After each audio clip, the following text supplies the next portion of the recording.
जेजूचेर विश्वासी नासता चिल्लर कारणां घेवन जेजूक शिरकावन घालूंक पळेवचे, आपणाक धार्मीक वा भक्तीक म्हणून वलावन घेतिल्ले कुरड्या मनोभावाचे जुदेव मुखेली एकडच्यान तर आनी एकडच्यान हांकां सारके विरोध आसची जुदेव न्हय आसलेली, हेरांनी अनभावार्थी म्हणून वलायलेली आनी जेजून भावार्थी म्हणून आपयलेली एकली कानानगार स्त्री.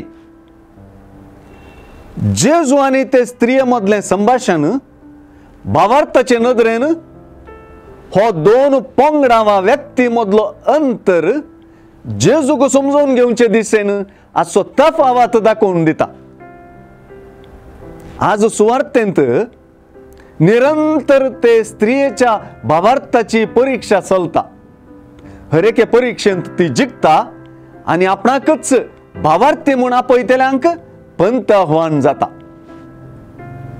जुदेवानी जुदेव न्हय आसलेल्यांक वापारचे हल्क करचे भाशेंत जेजू तिची परीक्षा करचे नदरेन घरच्या भुरग्यांचो उंडो काडून सुण्यांक दिवचो समान अशें म्हणालोच म्हूण चिंतया. हे परीक्षेंत ते नीज धनिया तरी पूण सुणी आपल्या धनियाच्या मेजार तावन पडलेले उंड्या कुडके कातात न्हय म्हणल्या उतरांनी जेजूचे मन ती जिखली. तिच्या देखी बरीत भावार्थाची जेजून वाकाणणी केली आनी हाचो फळ जावन तिची धूव बरी जाली. यकीनपणी धनिया दाविदाच्या पुता म्हजी काकुळत कर म्हणून तिने मागलेले तिका मेळ्ळें